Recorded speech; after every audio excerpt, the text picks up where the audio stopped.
আসসালামু আলাইকুম। ম্যাথমেটিক্স 2 এর যেই সপ্তম অধ্যায়টা আছে, এই সপ্তম অধ্যায় থেকে খুব বেশি পরিমাণে চান্স আছে কোশ্চেন আসার। সেটা কয়ে, ক্ষয় আর গয়ে ৩ অংশেই। তো এই সপ্তম যে অধ্যায়টা আছে, এই সপ্তম অধ্যায়ের কিছু সূত্র তোমাদেরকে আগে মনে রাখতে হবে। চ্যাপ্টার 7। এই সপ্তম অধ্যায়ের সূত্রগুলোর মধ্যে বইয়ের মধ্যে আছে মোট 40টা, কারো কারো পাবলিকেশনের বইয়ে আছে তোমার 36টা, এরকম কারো কারো 50-এর উপরেও আছে। তো এই ডি/ডিএক্সের সূত্র অনেক। তো তোমরা কি করবা, আমি এখানে দিছি হচ্ছে 13টা। এই 13টায় তোমরা একটু ভালো করে মুখস্থ করে আগে নিবা অঙ্ক করার জন্য। যদি অঙ্কে আরও লাগে তাহলে আরও অ্যাড করা যাবে। তো আগে আমি সূত্রগুলো সম্পর্কে কিছু ধারণা দিয়ে দিই। যেমন এখানে দেখো কি দেওয়া আছে, ডি/ডিএক্স। ডি/ডিএক্স যখনই দেখবা, ডি/ডিএক্স মানে হচ্ছে কি, ডি/ডিএক্স এই কথাটার মানেই হচ্ছে অন্তরীকরণ। অন্তরীকরণ অন্তরীকরণ ঠিক আছে, মানে ডিফারেন্সিয়েশন। তো ডি/ডিএক্স মানে অন্তরীকরণ। কাকে ডি/ডিএক্স করতেছে এখানে? সিকে। সি মানে কি? কনস্ট্যান্ট। সি মানে কনস্ট্যান্ট। কনস্ট্যান্ট মানে ধ্রুবক। কনস্ট্যান্ট মানে কি? ধ্রুবক। ধ্রুবক কি?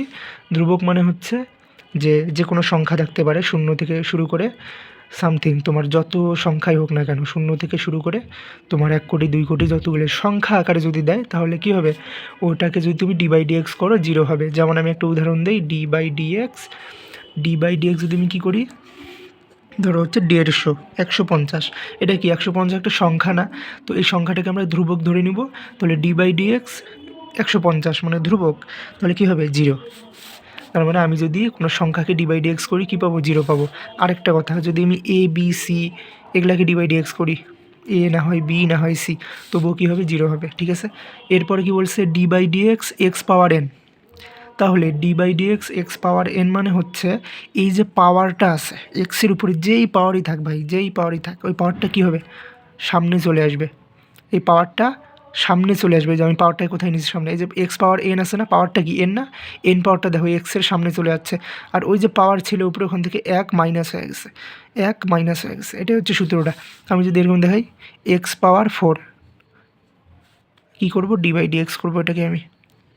তাহলে কি হবে? এই যে পাওয়ারটা আছে 4, 4 কি সামনে চলে আসবে? কার সামনে? এক্সের সামনে। এক্সের সামনে কি আসবে? পাওয়ার 4টা। আর এই যে পাওয়ার 4টা নিলাম, ওই পাওয়ার 4 থেকে 1 বাদ পড়ে যাবে। তাহলে কি হবে? 4x, 4 থেকে 1 গেলে 3, 4x³ এভাবে তোমরা করতে পারো। যে কোনো, যদি এক্স পাওয়ার 10 হয়, 10টা সামনে চলে যাবে, ওই এক্স থেকে 10 থেকে আবার কি পাওয়ার থেকে 1 বাদ, মানে 9 হয়ে যাবে। এরকম ডি/ডিএক্স ই পাওয়ার এক্স। ই পাওয়ার এক্সকে ডি/ডিএক্স করলে ই পাওয়ার এক্সই হয়। এরপর ডি/ডিএক্স লগ এক্স। ডি/ডিএক্স লগ এক্স মানে হচ্ছে 1/x। ঠিক আছে। ডি/ডিএক্স লগ এক্স মানে 1/x। এইভাবে সূত্রগুলো, এই যেখানে বিভিন্ন সূত্র আছে। এরপরে এ পাওয়ার এক্স মানে এটা। Sine x. সাইনকে ডি/ডিএক্স করলে হয় কজ। আবার কজকে করলে আবার এই সাইন চলে আসবে, কিন্তু নেগেটিভ হয়ে যাবে। সাইনকে করলে কজ, কজকে করলে আবার কি সাইন, কিন্তু নেগেটিভ হয়ে যাবে। ট্যানকে করলে সেকে স্কোয়ার এক্স। ট্যান এক্সকে ডি/ডিএক্স করলে সেকে স্কোয়ার এক্স। আবার দেখো এখানে সাইনকে করলে আমি কস পাই নাই। দেখো এখানে সাইন ইনভার্স 1কে, সাইন ইনভার্স 1 এটাকে যদি আমি ডি/ডিএক্স করি, তাহলে এই মানটা পাবো 1/√1 মাইনাস এক্স স্কোয়ার। আবার যদি আমি ডি/ডিএক্স কসকে করি, দেখো আমি এখানে কী করছিলাম, সাইনকে করলে কস, কসকে করলে আবার কি ওই সাইন পাবো, কিন্তু কী হবে? মাইনাস হবে। তার মানে এখানে সাইনকে করে আমি যে মানটা এখানে পাইছিলাম ইনভার্স করে, কসকে করলেও ওই সাইনের মানটাই পাবো, মানে এই সাইনটাই আসবে। দেখো 1/√1 মাইনাস এক্স স্কোয়ারই আছে, কিন্তু সামনে কি মাইনাস চলে, যেমন এখানে ছিল। সাইনকে নিয়ে আসলে কী হবে? সামনে মাইনাস চলে আসবে না? এই সূত্রটা ওরকমই, মানে সাইন ইনভার্স 1 এক্স মানে হচ্ছে এই মানটা। তাহলে কজ ইনভার্স 1 এক্স মানে কি? এই সাইনটাই চলে আসবে। সাইনের মান কোনটা? এটা না, যে এটা চলে আসবে। সামনে কী হয়ে যাবে? নেগেটিভ, যেমন এখানে ছিল ওইরকমই। এরপর ট্যান ইনভার্স 1 এক্সকে ডি/ডিএক্স করলে হয় 1/1 প্লাস এক্স স্কোয়ার। আর এই দুইটা সূত্র খুবই ইম্পর্ট্যান্ট, গুণের সূত্র আর ভাগের সূত্র। ডি/ডিএক্স ইউভি। ডি/ডিএক্স ইউভি মানে হচ্ছে ইউকে রেখে ডি/ডিএক্স করবো ভিকে, এরপরে যোগ দিব, যোগ দিয়ে ভিকে রাখবো, এরপর ডি/ডিএক্স করবো ইউকে। মানে একবার এই ইউটাকে বাইরে রাখবো, রেখে ডি/ডিএক্স করবো কাকে? ভিকে। এরপরে যোগ দিব, গুণ থাকলে যোগ হবে, যোগ দিয়ে ভিকে রেখে ডি/ডিএক্স করবো ইউকে। আবার ডি বাই ডিএক্স ইউ ভাগ বি, ভাগ আছে, ভাগ থাকলে বিয়োগ করতে হয়। তাহলে আমরা কি করব, আগে হরকে নিব, হরকে নিচেরটা না ভিকে রেখে ডি বাই ডিএক্স করবো ইউকে, এরপরে মাইনাস দিব, ভাগ করলে কি মাইনাস, এরপরে ইউকে রেখে ডি বাই ডিএক্স করবো ভিকে, এরপরে পুরোটা ভাগ দিয়ে যে হরকে আমি প্রথমে নিয়েছিলাম ওই হরকে স্কোয়ার করে দিব। এটাই হচ্ছে আমাদের সপ্তম অধ্যায়ের এই সূত্রগুলো। আগে এই সূত্রগুলোকে ভালোভাবে তোমরা কী করবা, আয়ত্তে আনবা, ঠিক আছে? তারপরে এই অধ্যায়ের যত অঙ্ক আছে তোমরা ইজিলি করতে পারবা।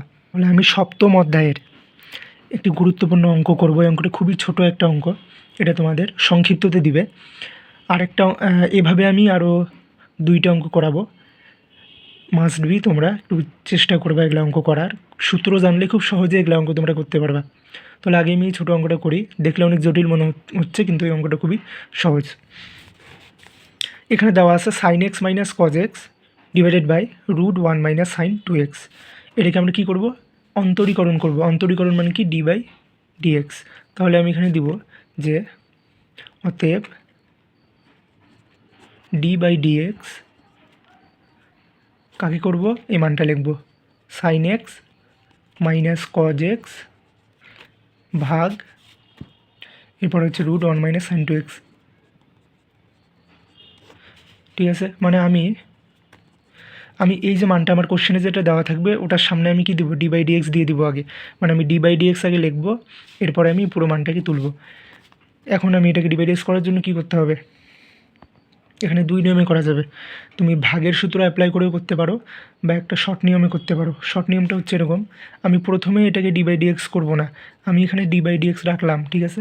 এরপরে উপরে কি আছে, sine x minus cos X, এটা নিলাম। নিচে কি আছে, নিচে হচ্ছে √1 মাইনাস কস 2x। এখন দেখো এই যে 1 মাইনাস কস 2xটা আছে না, এই 1টাকে আমি চেঞ্জ করব, চেঞ্জ করে এই সাইন এক্স আর কজ এক্সে রূপান্তর করব। কীভাবে, আমরা জানি সাইন স্কোয়ার থিতা, থিতা মানে এখানে এক্স ধরবো, sine square theta plus cos square theta.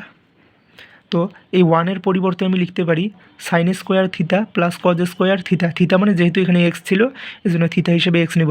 তো এটা এখানে লিখে দিই যে আমরা জানি কি যে sign square theta plus cos square থিতা মানে কি হয়, 1 হয়, তাই না? তো 1-এর পরিবর্তে এটা লিখতে পারি না, সাইন স্কোয়ার থিতা প্লাস হবে, প্লাস কজ স্কোয়ার থিতা সমান কী হয়, 1 হয়।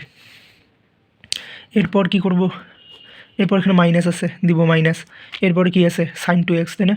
সাইন 2x, এটাকে পরিবর্তন করি, সাইন 2 থিতা, সাইন 2 থিতা, 2 থিতা মানে কি 2 সাইন থিতা কস থিতা। তাহলে সাইন 2x-এর জায়গায় কী লিখতে পারি, 2 sine x cos X, 2 sine x cos X, এটা লিখতে পারি। তাহলে আমরা এখানে দিব ডি বাই ডিএক্স, উপরে যা আছে তাই থাকবে, ভাগ রুট, এ দেখো এখানে কি আছে সাইন স্কোয়ার এক্স, এরপরে এই লাইনটা দেখো minus 2 sine x cos x, এরপরে প্লাস কজ স্কোয়ার এক্স। তো এটাকে এইভাবে দেখতে পারো না, a square minus 2ab plus b square. তাহলে এটা একটা সূত্র পড়বে কার, এটা হচ্ছে তোমার ইয়ার সূত্র পড়বে এ মাইনাস বি অল স্কোয়ারের, এ মাইনাস বি অল স্কোয়ার। তাহলে দেখো ডি বাই ডিএক্স আমি কাকে করলাম, এই প্রমাণটাই করার সময় এখানে আমরা শর্ট ফর্মে একটা ফর্মুলাকে পেয়ে গেলাম, sine x minus cos x, root আর স্কোয়ার কাটা যায় না, থাকে কি sine x minus cos x. তাহলে এই দুইটা কাটা যায়, থাকে কি 1। তাহলে ডি বাই ডিএক্স কী লিখবো এখন, 1 লিখবো। আচ্ছা 1কে ডি বাই ডি 1, আমি এখন পূর্বের ভিডিওতে লাইনে আমি কী বলছিলাম যে কোনো সংখ্যাকে আমরা ধ্রুবক ধরবো, তাহলে 1 একটা সংখ্যা, তো সংখ্যাকে ডি বাই ডিএক্স করলে কী হবে, 0 হবে। এটাই হচ্ছে অ্যান্সার, ঠিক আছে? তো এই অঙ্কটা খুব ভালোভাবে তোমরা প্র্যাকটিস করে নিবা।